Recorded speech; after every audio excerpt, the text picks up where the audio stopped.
हे hello everyone.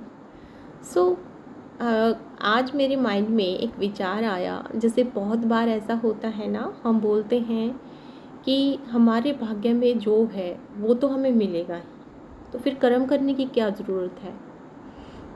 हम्म तो इसको मैं एक एग्जांपल से समझ पाई और वही मैं आज से डिस्कस कर रही हूँ। जिस तरीके से आप ज़रा सोचना, मेरी वीडियो को पॉज करके जो मैं अभी आपसे पूछ रही हूँ कि मान लीजिए एक नदी किनारे पे आप खड़े हो और आपको नदी पार करके जाना है, तो आप कैसे जाएंगे?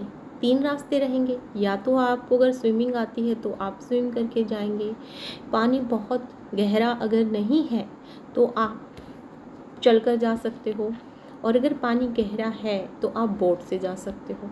ऐसा ही ना। लेकिन आप उस किनारे पे खड़े होके सिर्फ माइंड में ये सोचते रहो कि मेरे भाग्य में है उधर जाना, मेरी किस्मत में है उधर जाना, तो क्या आप जा पाएंगे? नहीं ना। सेम एज इट इज़ इसी तरीके से कि जिस तरीके से हमें कर्म करना जरूरी है, उधर जाना है।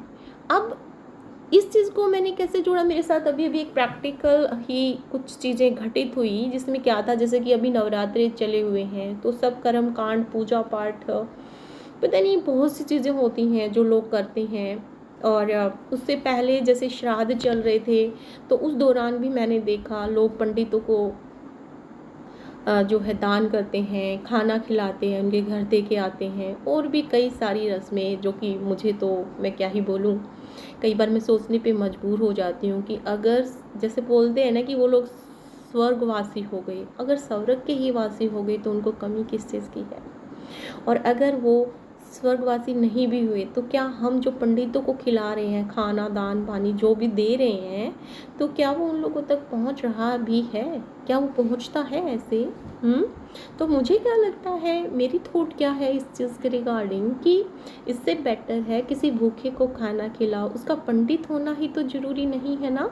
क्योंकि जो कास्टिज़्म है, क्या वो भट्ट के आधार पर हम सब लोगों ने ही तो बनाई, भगवान जी ने तो नहीं बनाई, क्योंकि ब्लड तो सबका एक जैसा ही है ना।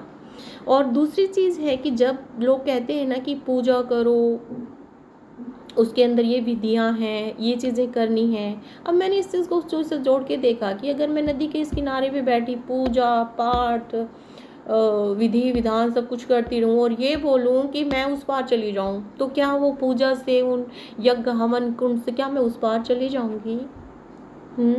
सेम एज इट इज़ अगर भगवान जी को पाने का ही आधार है, तो जब तक मैं सेल्फ अवेयरनेस, कोई भी व्यक्ति, मैं क्या कोई भी, जब तक हम खुद में सेल्फ अवेयर नहीं होंगे, जब तक हमारा अंतर मन अगर अच्छा नहीं है, तब तक कितने ही कर्म कांड कुछ भी करते रहो, पता नहीं क्यों मुझे लगता है शायद वो काम नहीं करेंगे।